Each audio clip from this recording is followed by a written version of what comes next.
اے بچیوں والوں تمہیں مبارک ہو، اے بیٹیوں والوں تمہیں مبارک ہو۔ اپنی بیٹیوں کو کبھی برا نہ سمجھنا۔ نبی پاک علیہ الصلوۃ والسلام فرماتے ہیں جس شخص کے بیٹی ہو وہ اسے زندہ دفن نہ کرے، اسے ذلیل نہ سمجھے، تو اللہ عز و جل اسے جنت میں داخل کر دے گا۔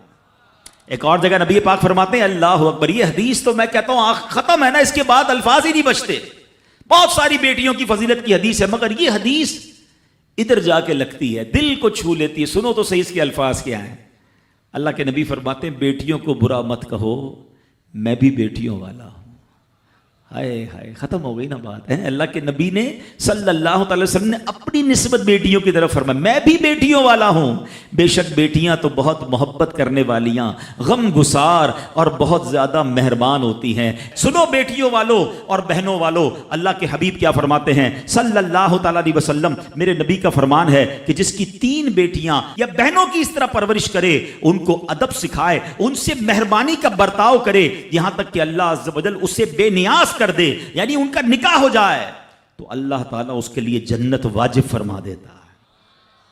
یہ ارشاد سن کر ایک صحابی کھڑے ہو گئے۔ صحابہ کے سوال بھی بڑے کمال کے ہوتے ہیں۔ یقین کرو ہمارے بہت سارے کام سیدھے جو ہے نا، ہمارے لیے بہت ساری آسانیاں صحابہ کے سوالات نے کر دی۔ اب ہو سکتا ہے یہاں میرا کوئی بھائی ایسا بیٹھا ہو جس کی 3 بیٹیاں نہ ہوں، وہ کہتا ہے میری تو 2 ہیں۔ صحابی نے سوال کیا حضور اگر کسی کی 2 ہوں تو اللہ، اور 2 لڑکیوں کی پرورش کرے تو ارشاد فرمایا اس کے لیے بھی یہی اجر و ثواب ہے۔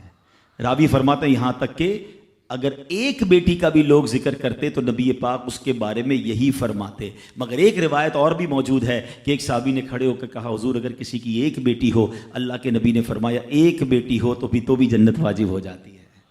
بیٹیوں پر شکایت، بیٹیوں پر منہ چڑھاتے ہو، بیٹیوں پر لڑائی کرتے ہو، اللہ اکبر، یہ تو جنت میں جانے کا ٹکٹ ہے۔ تو اپنی بیٹیوں سے پیار کریں۔ اور باپ جتنے بیٹھے نا، مجھے پتا ہے وہ میری بات کی تائید کریں گے، شاید پیدائش پہ منہ چڑھایا ہوگا کسی نے، لیکن آج بھی باپ سے زیادہ کلوز بیٹی ہی ہوتی ہے۔ پیار وہ باپ سے بیٹی ہی کرتی ہے، گھر جاؤ تو بیٹی باپ کا انتظار زیادہ کرتی ہے۔ اور اسلام عورتوں کے حقوق کی شاندار انداز سے بیان کرتا ہے۔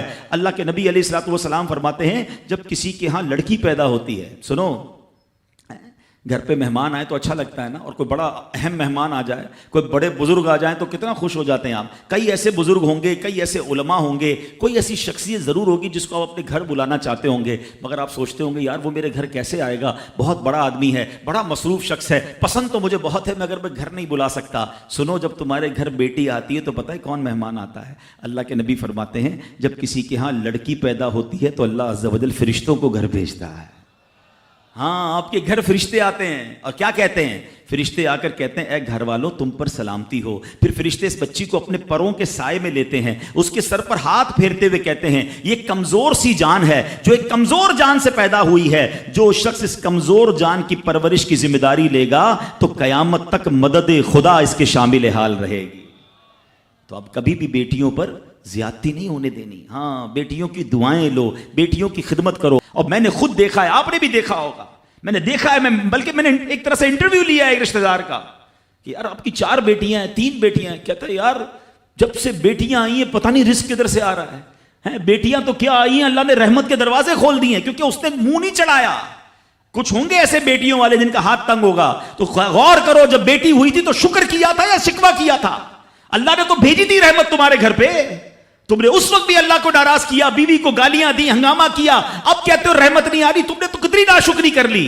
اگر تم سجدہ شکر ادا کرتے، اللہ کی بارگاہ میں رضا راضی رہتے، اللہ بیٹیاں تو دیتا مگر تم پر رحمت کے اور دروازے بھی کھول دیتا۔